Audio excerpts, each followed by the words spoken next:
Hello friends, मैं हूं राजीव रंजन श्रीवास्तव और आज आपके सामने लेके आया हूं पीजीपीवी का वो चैप्टर जहां पे आप देखेंगे कि कैसे आपके जो एक्सपेंसेस है वो डिसअलाउ होते हैं। तो चलिए शुरू करते हैं आज का ये टॉपिक। यहां से मैं आपको स्लाइड को शेयर करना चाहूंगा।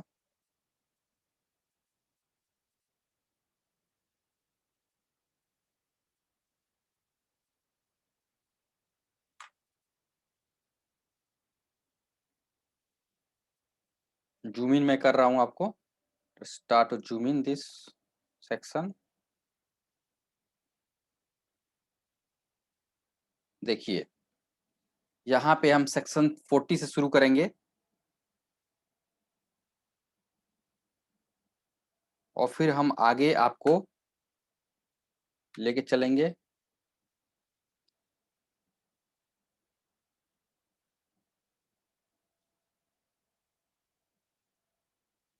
पहले हम देखते हैं 37 टू बी, फिर 40 37, यहाँ देखिए 37 टू बी, 40 बी और फिर यहाँ पे आपके सेक्शन 40 ए, फिर यहाँ पे सेक्शन 40 ए 2 हो गया, यहाँ पे ये 40 ए 3 हो गया। ये पूरे हम आज कवर करने वाले हैं कि ब्लॉक को समझते चलेंगे इस वे में, ऐसे फिर ऐसे। चलिए, ये जो एरो है, एरो के नीचे हम देख रहे हैं expenses on advertisement in souvenir, brochure, pamphlet etcetera publish. Souvenir, brochure, pamphlet etcetera, ये किसके लिए होता है पहले सोचिए। ये जनरली पॉलिटिकल पार्टी के लिए हो रहा है। अगर इनके लिए है तो ये अलाउ नहीं होगा। यहाँ देखिए क्या लिखा हुआ है, not allow, not allow as expenditure. Okay, but this expenditure can be treated as contribution. आप जब सेक्शन पढ़ेंगे, कौन सा section, eighty G G B, eighty G G C deduction का, तो वहां पे ये एक्सपेंसेस आपको एज अ डिडक्शन अलाउ होगा। ठीक है, यानी कि आपके जब पीजीपीपी के इनकम निकाल रहे होंगे तो वहां पे इसे हम डिडक्ट नहीं करेंगे। अगर डिडक्ट हुआ होगा तो हम ऐड बैक करेंगे।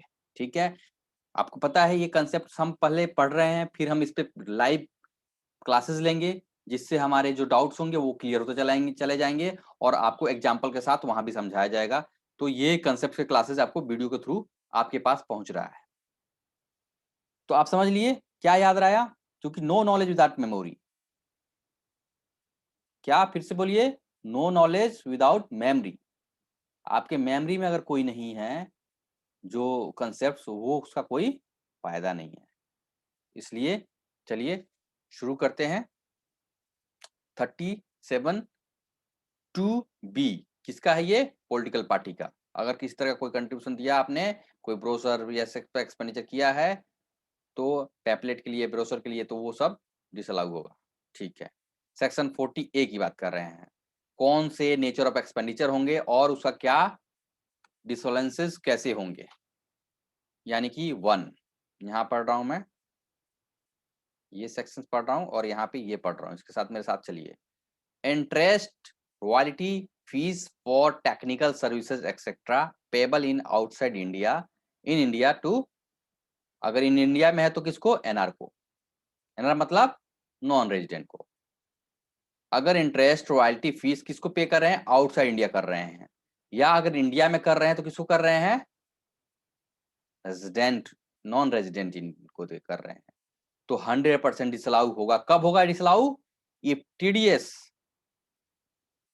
इज नॉट डिडक्टेड और नॉट पेड, डिडक्ट तो किया लेकिन पे नहीं किया गवर्नमेंट को, within due date of section 139(1), it shall be allowable in the year in which it is paid. It is allowable where it will be paid. बात है, समझ गए। अगर आप कोई इंटरेस्ट, रॉयल्टी, फीस और टेक्निकल सर्विसेज आउटसाइड बाहर किसी को पेमेंट कर रहे हैं या इंडिया में एक नॉन रेजिडेंट को कर रहे हैं तो आपको 139 का जो ड्यू डेट होता है ना, इंडिविजुअल के जुलाई, कंपनी के लिए 30 सितंबर, तो ये जो ड्यू डेट होता है वो बात करूंगा मैं, उस पे आपको उसके पहले आपको टीडीएस जमा करना है और रिटर्न फाइल करनी है, तब जाके आपको उसका डिडक्शन कर पाएंगे, उसको अलग expenses as a expenses allow कर पाएंगे। जब ये करेंगे, ऐसा नहीं कि हमेशा के लिए खत्म हो जाएगा, जिस ईयर में करेंगे उस ईयर में आपको अलाउ हो जाएगा। अगले साल किया तो अगले साल अलाउ हो जाएगा। In this case interest, royalty, fee for technical services, second point पढ़ रहा हूं मैं। In case of the interest, royalty, fees for the technical services etcetera payable to contractor, sub contractor which is payable to resident. क्या मतलब? अगर कोई भी payment contractor को करना है या सब कॉन्ट्रैक्टर करना है, जो कि सेक्शन टीडीएस में बात करें तो 194C होता है, अगर आपने नहीं डिडक्ट किया है या टीडीएस जमा नहीं किया है तो किस कब ड्यू डेट के पहले जो आए वो 143(1) के पहले, तो शैल बी डिसअलाउ, वो डिसअलाउ हो जाएगा। और अलाउ कब होगा? जब आप पे करेंगे जिस ईयर। इस तरह से है सैलरी पेड कर रहे हैं या पेबल है किसको? एनआर को, नॉन रेजिडेंट को, या फिर आउटसाइड इंडिया कर रहे हैं तो टीडीएस आपको काटना है। अगर आपने नहीं काटा है तो क्या हो जाएगा? डिसअलाउ परमानेंटली हो जाएगा, यानी कि कभी भी आपको वो मिलेगा नहीं। ठीक है, यहाँ हमने थर्ड पॉइंट पढ़ लिया। फोर्थ पॉइंट देखिए, tax on non monetary perquisites. कोई नॉन मोनेटरी परक्विजिट्स अगर आपको मिला है, आपने जो सैलरी जो होल्डर्स को दिए हैं, तो no not deductible in the hands of employer, और आपका वो उस पर टीडीएस नहीं काटा एम्प्लॉयर ने तो डिसअलाउ हो जाएगा। इनकम टैक्स पेड और पेबल एडवांस, इनकम टैक्स चाहे आपने पे किया हो या नहीं किया हो, एडवांस में किया हो, वो सारा डिसअलाउ हो जाएगा। वेल्थ टैक्स भी डिसअलाउ हो जाएगा 6 नंबर पॉइंट में। ठीक है, अब 7 point, any royalty, licence fee, services privilege fees, service charge और any other name what ever called is exclusively levied on a state government undertaking by the state government is not allowable as expenditure। ये allowable नहीं होगा। कौन से? Royalty fees अगर किसको में है, लेविड किस पे हो रहा है? स्टेट गवर्नमेंट पे।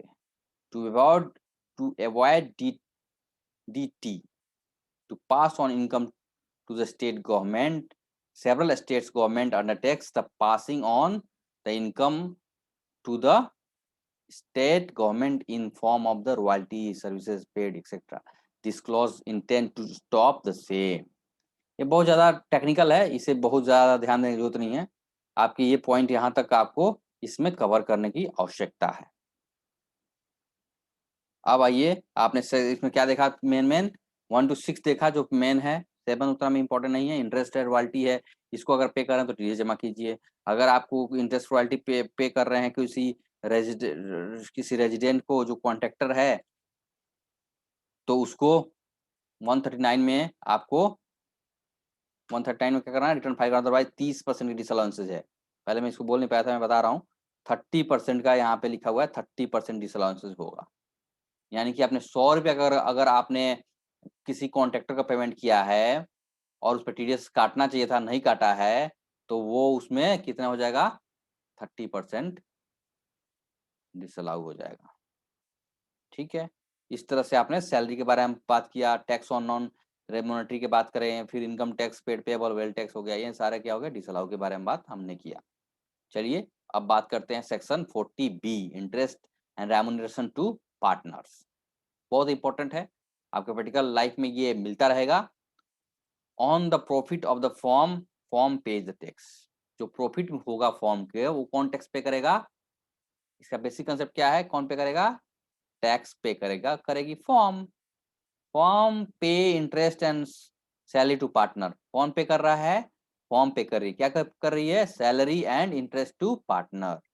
This is firm allowable expenditure check to the certain conditions. कह रहा है कि अगर आप फॉर्म पेमेंट कर रही है क्या इंटरेस्ट एंड सैलरी टू किसको, अपने पार्टनर को, तो वो अलाउबल एक्सपेंसेस होंगे। Interest on salary receive from form is partner business income. अगर जो पार्टनर इन बिजनेस इनकम पर जो पार्टनर को इनकम आएगा वो पार्टनर बिजनेस इनकम माना जाएगा। Share of the profit from the form is exempt from the inheritance of partner. जो आपके प्रॉफिट मिलेगा वो क्या हो जाएगा, फॉर्म के पार्टनर के एंड पे टैक्सेबल नहीं है, क्योंकि उस पर टैक्स किसने दे दिया, उस पर टैक्स फॉर्म में दे चुके हैं। Interest on partner capital is allowable subject to a maximum limit of 12%। Interest partner capital is allowable subject to the, interest on partners capital को अलाउ मिलेगा कब कितना तक, 12% तक। Remuneration paid to working partner has a maximum limit which is calculated thereof. कह रहा है कि वर्किंग कैपिटल के लिए, वर्किंग पार्टनर के लिए तो फॉलोइंग डिडक्शन के फॉर्मूले बताए गए हैं, वैसे करेंगे। On first 30 lakh 3 lakh of book profit, एक बुक प्रॉफिट निकालेंगे। बुक प्रॉफिट निकालने का निम्न तरीका है, इसके निकालने के बाद आपको देखेंगे कि क्या बुक प्रॉफिट आ रहा है। अगर 3 लाख तक है तो 1.5 लाख और 90% विच एवर इज मोर, या तो उसको 1.5 लाख दे दीजिए या 90% ऑफ बुक प्रॉफिट दे दीजिए, which ever is more. On balance book profit, अगर उससे उससे के बाद मान लो 10 लाख का है तो 3 लाख का तो पे तो आपको इतना मिल गया, और लेस रेस्ट पे 60% ऑफ बुक प्रॉफिट मिलेगा, 60% मिलेगा बुक प्रॉफिट का, विच वाज मोर। फिर यहाँ पे कहा 60% of book profit balance book profit पर।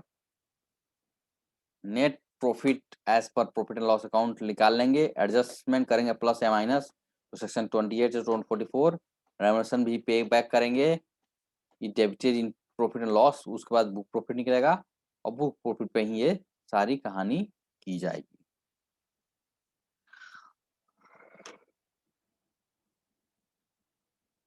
अब 40A2 की बात कर रहे हैं। सेक्शन 40A2 यहाँ पे ध्यान दीजिए।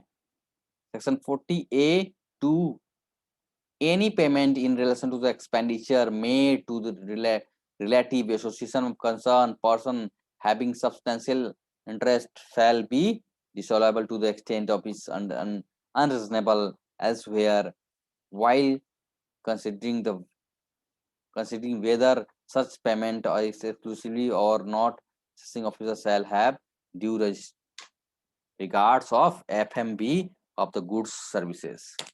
क्या मतलब, कह रहा है 40A2, any payment made to relation expenditure made in relative, अगर रिलेटिव को कर रहे हैं, एसोसिएशन पर्सन कर रहे हैं, interest shall be disallowed to the extent unreasonable excessive. अब अपने लोगों को क्या किया आपने, एक्सपेंसेस बढ़ाने के लिए आपने क्या किया, एक्सेसिव के लिए अनरीजनेबल कर दिया, तो जितना आपने किया है फेयर मार्केट वैल्यू से उतना से वो कम हो जाएगा। SSC individual and relative to individual किसको करेगा, रिलेटेड पर्सन किसको मानेंगे, इंडिविजुअल है तो and related person of the individual. Form है the partners form, relatives such as partners and members of the families association, ये लोग हो गए। HUF के लिए any member of AOP HUF, any relationship such person. Company के case में director of the company, any relative of the director of the company, any assessees, any individual who has a substantial interest, 20% or more power of beneficiary in entitlement to 20% genuine to the business persons, several relatives of the individuals। इस तरह से आपको हुआ कि अगर आपने relative person का difference हमने बताया, वो जहां आप इसको ध्यान देंगे, बहुत ज्यादा इसमें टेक्निकल नहीं है जिसको मैं समझा सकूं। 43B बहुत ही important, very very important, deduction allowable on payment of payment basis only. 43B किसके लिए है, पेमेंट बेसिस पे ही होगा काम, पेमेंट नहीं करेंगे तो क्या हो जाएगा, नहीं होगा। जैसे सी 143B allowable to the SSE to make payment either during the previous year or on before the due date of the filing of the IT income tax return under section 139(1). If payment of the above expenses is made during the previous year on or before filing IT return, then expenditure shall be allowed on accrual basis। तो किस पे हो जाएगा, accrual basis पे allow होगा। Following are the expenses allowable in on the payment basis if the SSE is tiled method accounting any payment base लो, ये सारी चीजें 43AB को आप समझ लेंगे, इस तरह से आपको ये समझ में आएगा। अब नेक्स्ट क्लासेस में हम नेक्स्ट लेंगे, इस तरह से ये क्लासेस होंगी। अभी तो इससे चल रहा है, फिर आपको और बेहतरीन